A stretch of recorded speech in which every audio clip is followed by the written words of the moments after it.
South America, so Slash sent us this very special message. I'd like to thank Shannon, and I'd like to thank Billboard for this award that we just got. This is the day after the show we did in Argentina last night, and I think there's a couple hundred kids that were down at the gig last night that would want to show their appreciation for the award themselves. And speaking on behalf of the band,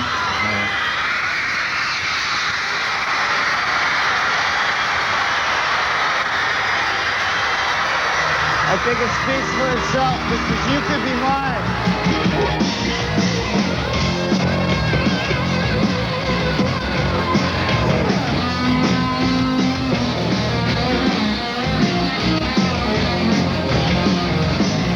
I'm a cold heartbreaker, big tipper. I'll rip your heart in two, and I'll leave you lying on the bed with your ass in the air. I'll be out the door before you wake. There's nothing in the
at the Guns N' Roses rehearsal in Paris, and we got Jeff Beck coming up here in a minute to play a little tune with us called Locomotive.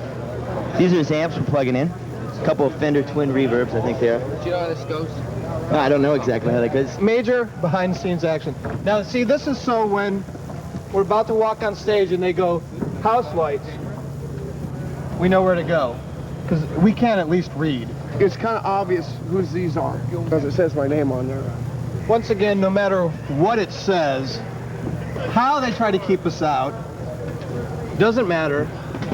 Don't ever mind the signs. When we play, I run. See, if you can, we'll get this. Think he might be there? It's Gilby. Can I come in? Mike? To get the gist of this, let's run. Here we go.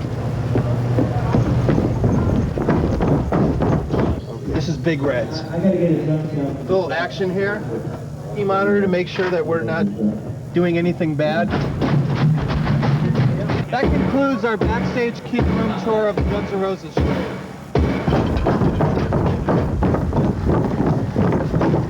That's only for one chorus of a song. And we play about 3.5 hours. So, you see, it's a lot of hard work. This is Duff McKagan for MTV, signing out. Guns N' Roses. I pick it up, I'm like, what? And he goes, Slash, it's Jeff. You know, I'm like, oh, Jeff who? You know, and it was Jeff Beck, and I was floored. I was like, okay, this is my all-time favorite guitar player. Yeah. Calling me up to ask him about the song and what the schedule was going to be, and I was like, well, you can play whatever you want. You don't even care if you don't even learn it. Just come out there, it would be great. It was really cool because, you know, Jeff Beck was here last night in the bar downstairs in the hotel, and we said, hey, you want to come upstairs and learn the song? He never really listened to it, you know, and he came upstairs, and Duff, after a couple cocktails, was teaching him how to play it on the guitar, and it was like teaching Jeff Beck how to play a Guns N' Roses song. And that was something new and different. I just thought to myself, 15 years ago, 10 years ago, a year ago, if I would have seen myself showing Jeff Beck a song on the guitar, you know, people would have thought I was nuts. Jeff Beck, Duff, and I are in the room, and Duff soloing. Perfect. Duff, let him do it, you know. Gilby takes everything, you know, he's so mellow about everything, and he's such a good player, and he's very confident. Yeah. So, you know, Gilby, what does Gilby think of this whole thing? He's like, cool, can I have a sandwich? You know? Hi, Jeff. See ya. I have to admit that the amount of pressure going into this pay-per-view thing is a little bit more than the average show. But all you can do is just like walk out there and you know, they start playing. I've been waiting a long time to get to actually play live with them. And so they called me a week or so ago and said, come to Paris and play it. I mean, it's kind of a great position to be in, to be able to ask, you know, people like that, and they go, yeah, and they're into it. You know, they did it because they want to jam, you know. Cash-strapped concert goer to do? Spend wisely. In the area of stadium shows, for example, always the most expensive concert proposition, hard rock fans won't go wrong plunking down their money on what promises to be one of the summer's biggest tours, a roof-raising bill pairing two major acts, Metallica and Guns N' Roses.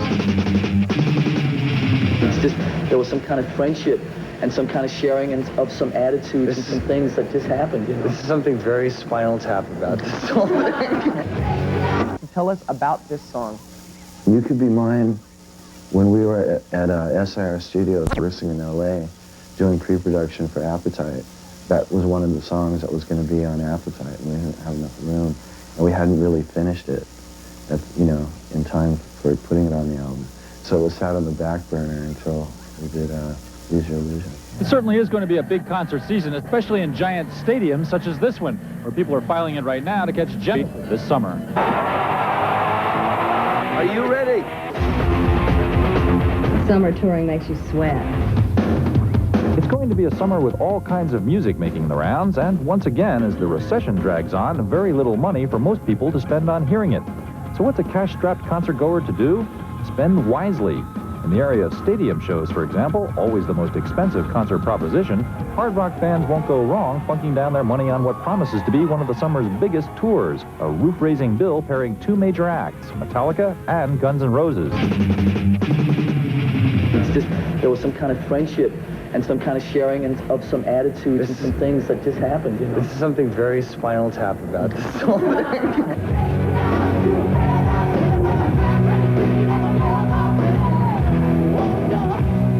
It feels great.